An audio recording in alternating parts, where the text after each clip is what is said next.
Lives of the Most Eminent Painters, Sculptors, and Architects by Giorgio Vasari. Life of Il Rosso, Part 1. Painter of Florence. Men of account who apply themselves to the arts and pursue them with all their powers are sometimes exalted and honored beyond measure, at the moment when it was least expected, before the eyes of all the world, as may be seen clearly from the labours that Il Rosso, a painter of Florence, devoted to the art of painting.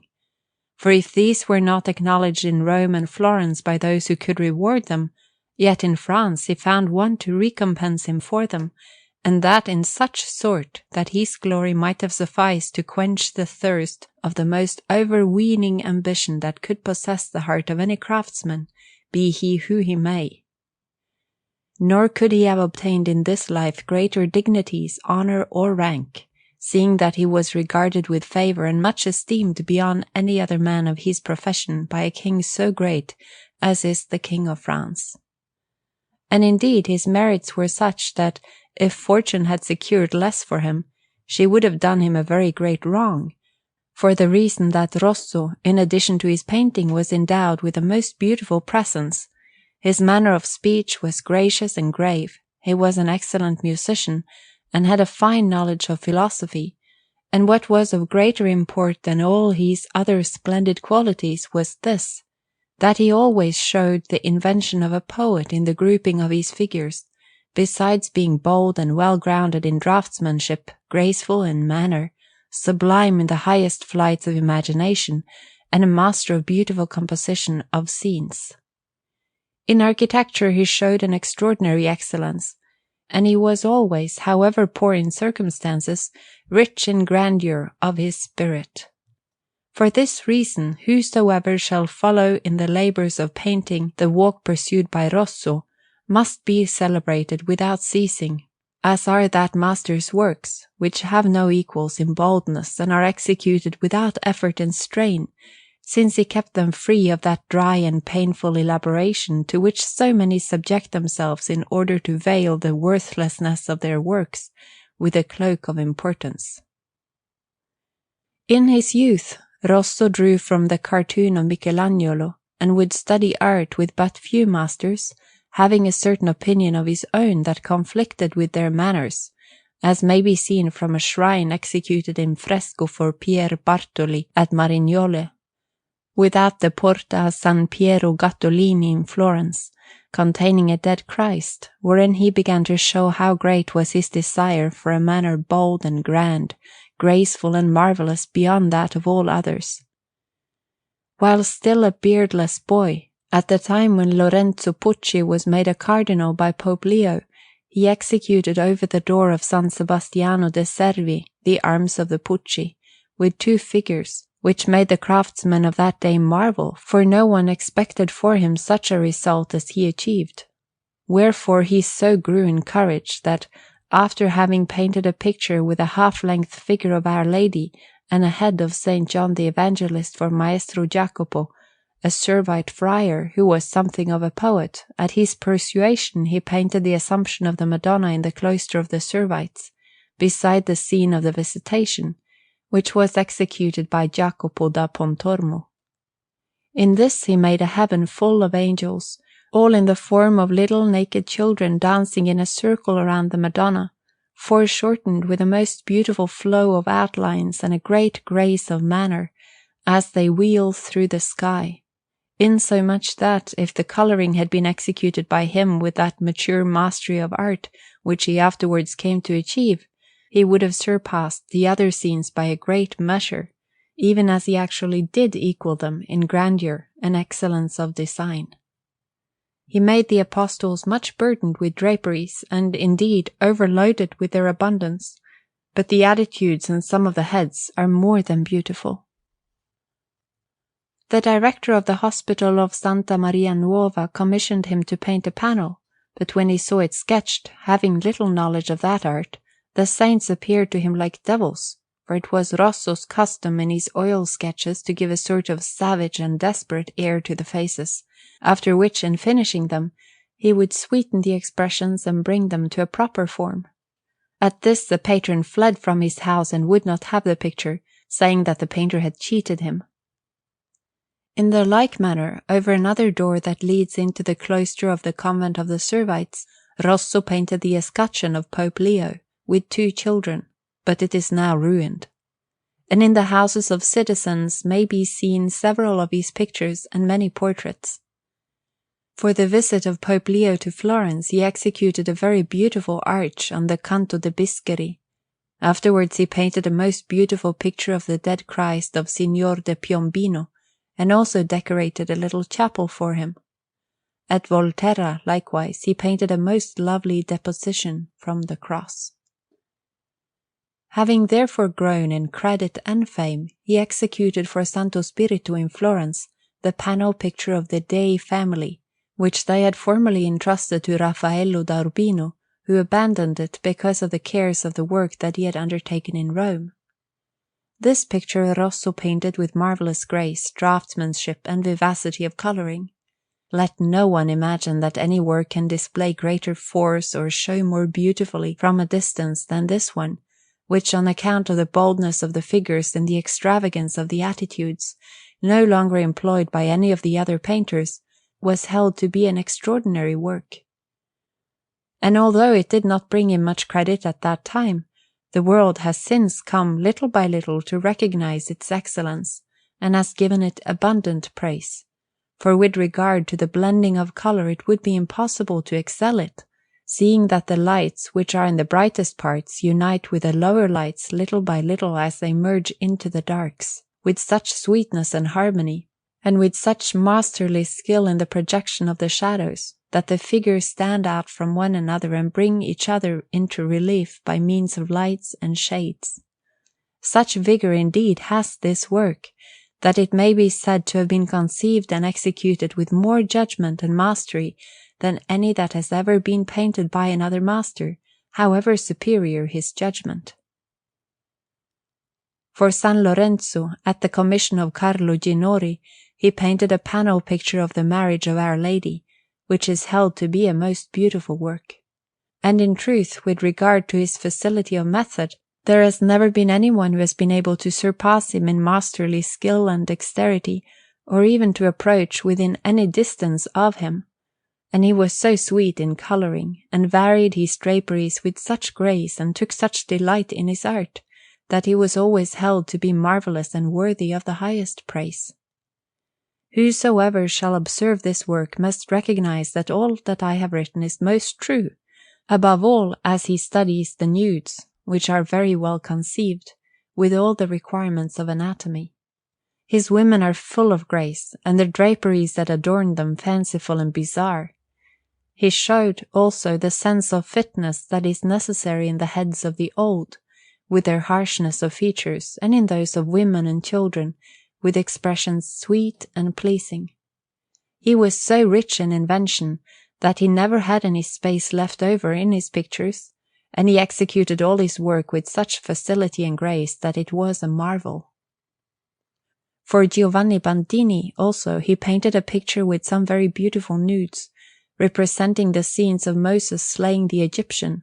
wherein were things worthy of the highest praise, and this was sent, I believe, into France. And for Giovanni Cavalcanti likewise he executed another, which went to England,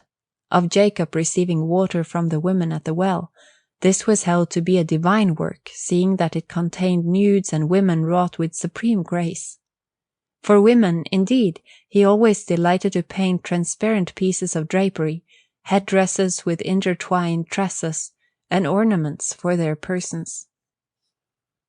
While Rosso was engaged on this work, he was living in the Borgo de Tintori, the rooms of which look out on the gardens of the Friars of Santa Croce, and he took much pleasure in a great ape, which had the intelligence rather of a man than of a beast.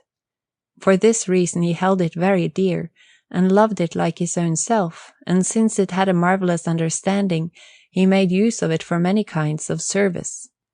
It happened that this beast took a fancy to one of his assistants, by name Battistino, who was a young man of great beauty, and from the signs that his Battistino made to him he understood all that he wished to say. Now against the wall of the rooms at the back, which looked out upon the garden of the friars, was a pergola belonging to the guardian, loaded with great San Colombane grapes, and the young men used to let the ape down with a rope to the pergola, which was some distance from their window, and pull the beast up again with his hand full of grapes. The guardian, finding his pergola stripped, but not knowing the culprit, suspected that it must be mice, and lay in hiding, and seeing Rosso's ape descending, he flew into a rage, seized a long pole, and rushed at him with hands uplifted in order to beat him. The ape, seeing that whether he went up or stayed where he was, the guardian could reach him, began to spring about and destroy the pergola, and then, making as though to throw himself on the friar's back, seized with both his hands the outermost crossbeams which enclosed the pergola. Meanwhile the friar made play with his pole, and the ape in his terror shook the pergola to such purpose and with such force that he tore the stakes and rods out of their places, so that both pergola and ape fell headlong on the back of the friar, who shrieked for mercy. The rope was pulled up by Battistino and the others, who brought the ape back into the room safe and sound. Thereupon the guardian, drawing off and planting himself on a terrace that he had there, said things not to be found in the Mass, and full of anger and resentment he went to the Council of Eight, a tribunal much feared in Florence.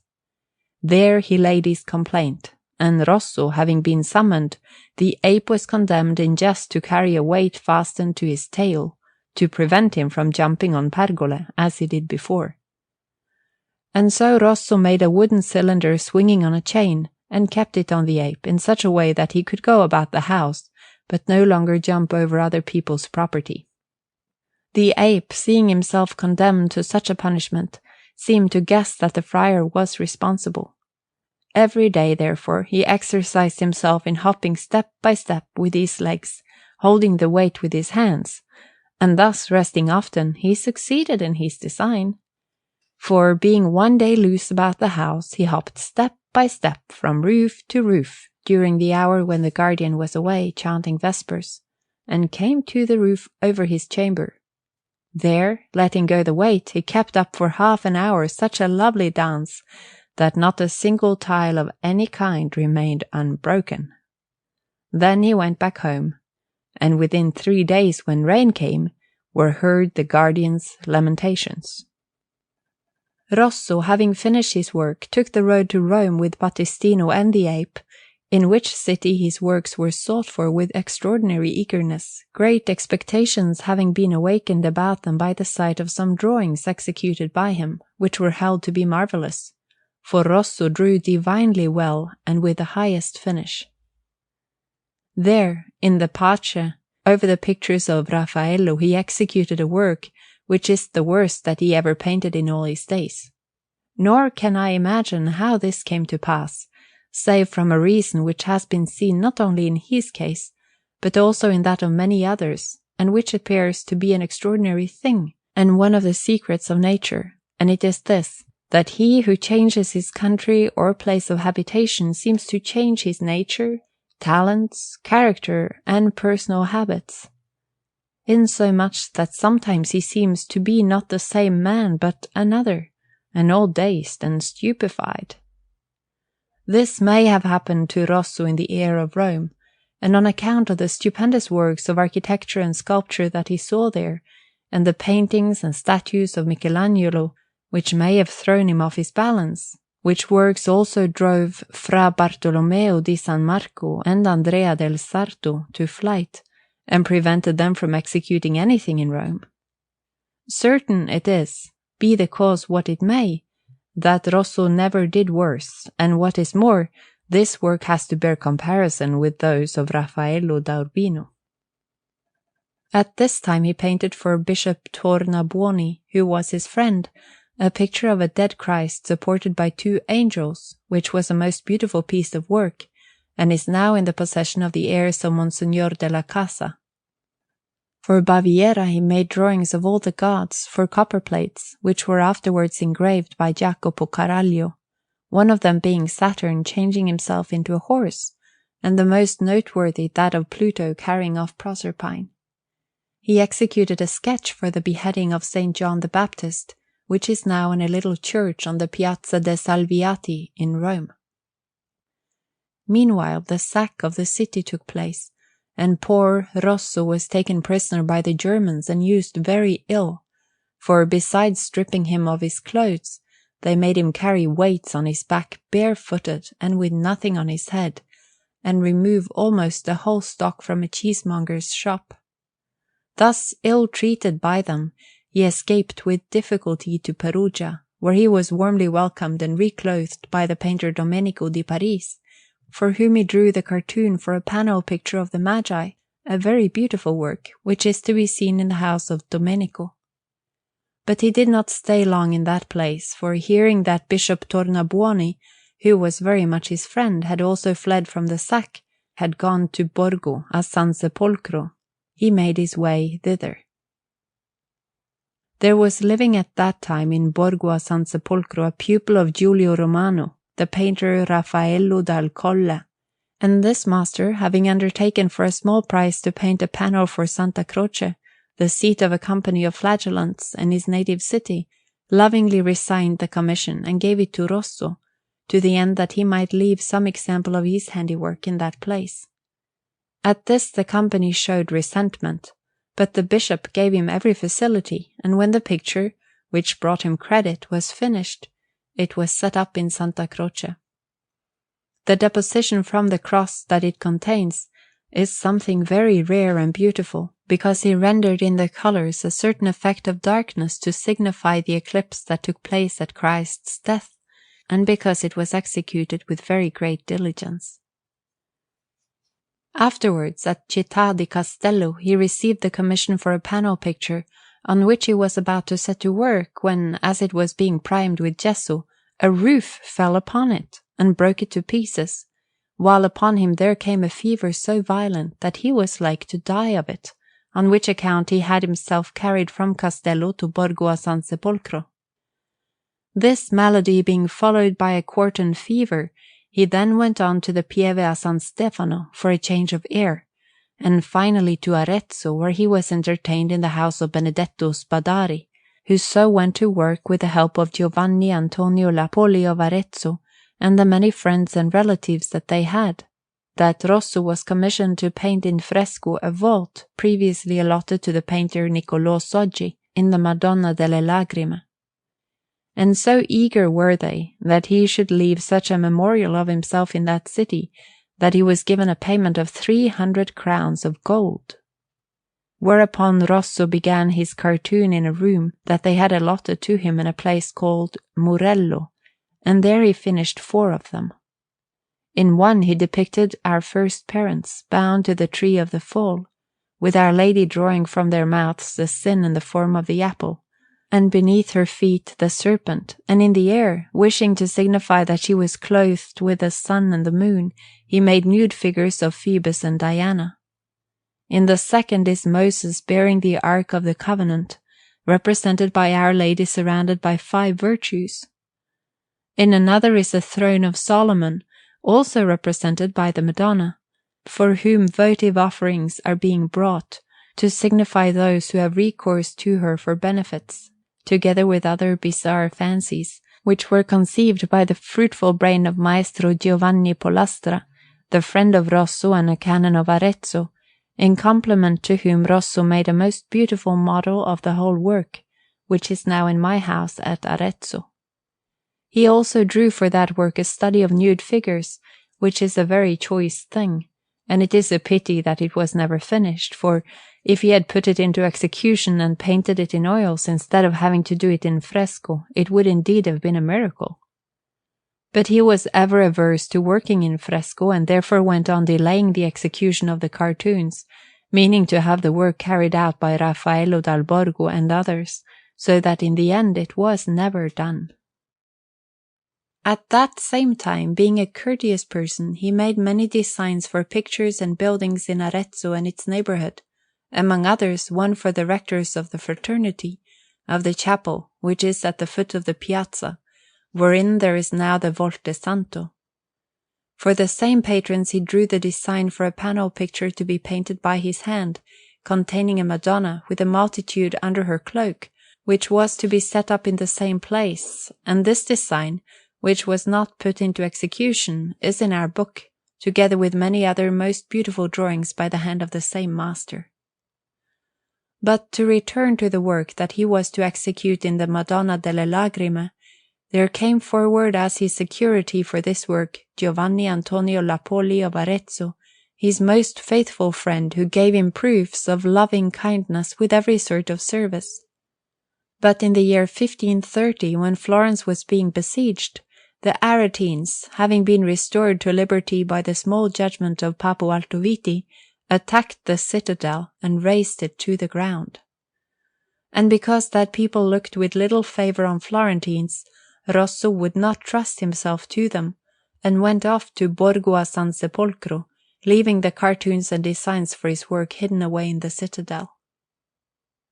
Now those who had given him the commission for the panel at Castello wished him to finish it, but he, on account of the illness that he had suffered at Castello, would not return to that city. He finished their panel, therefore, at Borgo a San Sepolcro, nor would he ever give them the pleasure of a glance at it. In it he depicted a multitude with Christ in the sky being adored by 4 figures, and he painted Moors, gypsies, and the strangest things in the world.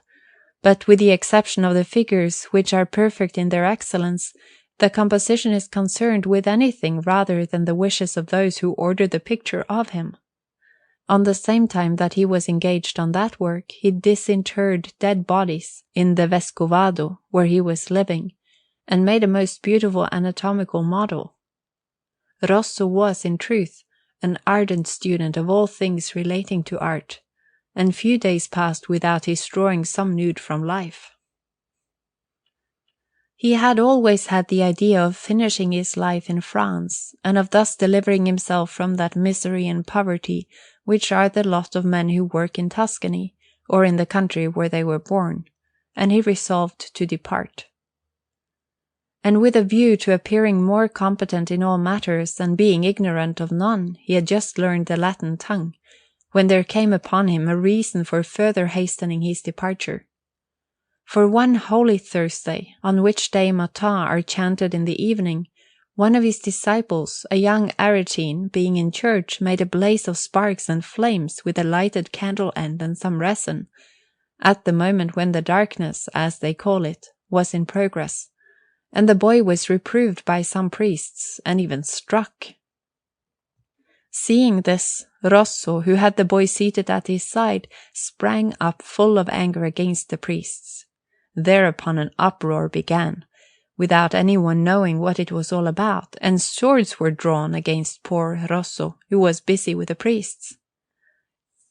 Taking to flight, therefore, he contrived to regain his own rooms without having been struck or overtaken by anyone. But he held himself to have been affronted, and having finished the panel for Castello, without troubling about his work at Arezzo or the wrong that he was doing to Giovanni Antonio, his security, for he had received more than 150 crowns, he set off by night.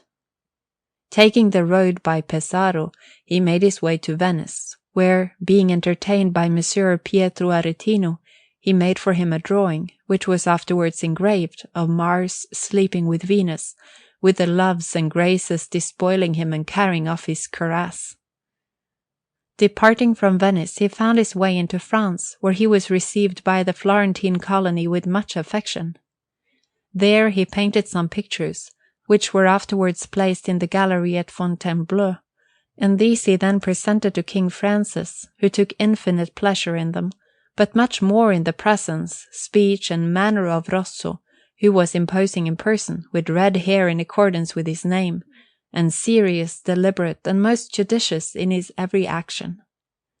The king then, after straightway granting him an allowance of 400 crowns, and giving him a house in Paris, which he occupied but seldom, because he lived most of the time at Fontainebleau, where he had rooms and lived like a nobleman, appointed him superintendent over all the buildings, pictures, and other ornaments in that palace. There, in the first place, Rosso made a beginning with a gallery over the lower court, which he completed not with a vault, but with a ceiling, or rather soffit of woodwork, partitioned most beautifully into compartments. The side walls he decorated all over with stucco work, fantastic and bizarre in its distribution, and with carved cornices of many kinds, and in the piers were life-size figures. Everything below the cornices, between one pier and another, he adorned with festoons of stucco, vastly rich, and others painted, and all composed of most beautiful fruits and every sort of foliage.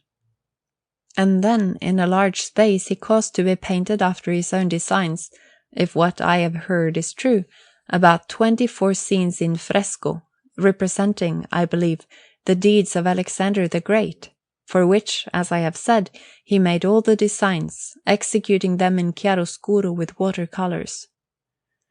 At the two ends of this gallery are 2 panel pictures in oils by his hand, designed and painted with such perfection that there is little better to be seen in the art of painting. In one of these are a Bacchus and a Venus, executed with marvellous art and judgment.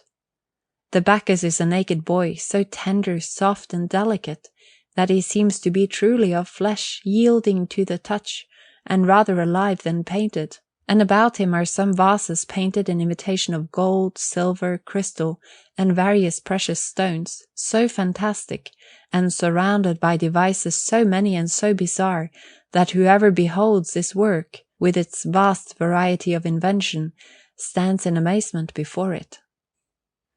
Among other details, also, is a satyr raising part of a pavilion, whose head in its strange goat-like aspect is a marvel of beauty, and all the more because he seems to be smiling and full of joy at the sight of so beautiful a boy. There is also a little boy riding on a wonderful bear, with many other ornaments full of grace and beauty. In the other picture are Cupid and Venus, with other lovely figures, but the figure to which Rosso gave the greatest attention was the Cupid, whom he represented as a boy at 12, although well grown, riper in features than is expected at that age, and most beautiful in every part. The king, seeing these works and liking them vastly, conceived an extraordinary affection for Rosso, wherefore no long time passed before he gave him a canonicate in the Sainte-Chapelle of the Madonna at Paris, with so many other revenues and benefits, that Rosso lived like a nobleman, with a goodly number of servants and horses, giving banquets and showing all manner of courtesies to all his friends and acquaintances, especially to the Italian strangers who arrived in those parts. After this he executed another hall, which is called the Pavilion, because it is in the form of a pavilion, being above the rooms on the first floor, and thus situated above any of the others. This apartment he decorated from the level of the floor to the roof with a great variety of beautiful ornaments in stucco, figures in the round distributed at equal intervals, and children, festoons, and various kinds of animals. In the compartments on the walls are seated figures in fresco, 1 in each, and such is their number that there may be seen among their images of all the heathen gods and goddesses of the ancients. Last of all, above the windows, is a frieze adorned with stucco, and very rich, but without pictures. He then executed a vast number of works in many chambers, bathrooms, and other apartments, both in stucco and in painting, of some of which drawings may be seen, executed in engraving and published abroad, which are full of grace and beauty, as are also the numberless designs that Rosso made for salt cellars, vases, bowls, and other things of fancy, all of which the king afterwards caused to be executed in silver, but these were so numerous that it would take too long to mention them all. Let it be enough to say that he made designs for all the vessels of a sideboard for the king, and for all the details of the trappings of horses, triumphal masquerades, and everything else that it is possible to imagine, showing in these such fantastic and bizarre conceptions that no one could do better. In the year 1540, when the Emperor Charles V went to France under the safeguard of King Francis and visited Fontainebleau, having with him not more than 12 men, Rosso executed 1/2 of the decorations that the king ordained in order to honour the great emperor, and the other half was executed by Francesco Primaticcio of Bologna. The works that Rosso made, such as arches, colossal figures, and other things of that kind, were, so it was said at the time, the most astounding that had ever been made by any man up to that age. But a great part of the rooms finished by Rosso at the aforesaid palace of Fontainebleau were destroyed after his death by the same Francesco Primaticcio, who has made a new and larger structure in the same palace. Among those who worked with Rosso on the aforesaid decorations in stucco and relief, and beloved by him beyond all the others, were the Florentine Lorenzo Naldino, Maestro Francesco of Orleans, Maestro Simone of Paris, Maestro Claudio, likewise a Parisian, Maestro Lorenzo of Picardy, and many others. But the best of them all was Domenico del Barbieri, who is an excellent painter and master of stucco, and a marvellous draftsman, as is proved by his engraved works, which may be numbered among the best in common circulation. The painters likewise whom he employed in those works at Fontainebleau were Luca Penni, brother of Giovan Francesco Penni, called Il Fattore, who was a disciple of Raffaello da Urbino, the Fleming Leonardo, a very able painter who executed the designs of Rosso to perfection in colours, Bartolomeo Miniati, a Florentine, with Francesco Caccianimice, and Giovanni Battista da Bagnacavallo. These last entered his service when Francesco Primaticcio went by order of the king to Rome, to make moulds of the Laocoon, the Apollo, and many other choice antiquities, for the purpose of casting them afterwards in bronze. I say nothing of the carvers, the master joiners, the innumerable others of whom Rosso availed himself in those works, because there is no need to speak of them all, although many of them executed works worthy of much praise. In addition to the things mentioned above, Rosso executed with his own hand a San Michael, which is a rare work. For the constable he painted a panel picture of the dead Christ, a choice thing, which is at a seat of that noble, called Equen, and he also executed some exquisite miniatures for the king. He then drew a book of anatomical studies, intending to have it printed in France, of which there are some sheets by his own hand in our book of drawings. Among his possessions also, after he was dead, were found 2 very beautiful cartoons, in one of which is a Leda of singular beauty, and in the other the Tiburtine Sibyl showing the Emperor Octavian, the glorious Virgin with the infant Christ in her arms. In the latter he drew the king, the queen, their guard, and the people, with such a number of figures, and all so well drawn, that it may be said with truth that this was one of the most beautiful things that Rosso ever did. By reason of these works and many others, of which nothing is known, he became so dear to the king, that a little before his death he found himself in possession of more than 1,000 crowns of income, without counting the allowances for his work, which were enormous, insomuch that, living no longer as a painter but rather as a prince, he kept a number of servants and horses to ride, and had his house filled with tapestries, silver, and other valuable articles of furniture. But fortune, who never, or very seldom, maintains for long in high estate one who puts his trust too much in her, brought him headlong down in the strangest manner ever known. For while Francesco di Pellegrino, a Florentine who delighted in painting, and was very much his friend, was associating with him in the closest intimacy, Rosso was robbed of some hundreds of ducats, whereupon the latter, suspecting that no one but the same Francesco could have done this, had him arrested by the hands of justice, rigorously examined, and grievously tortured. But he, knowing himself innocent, and declaring nothing but the truth, was finally released, and moved by just anger, he was forced to show his resentment against Rosso for the shameful charge that he had falsely laid upon him.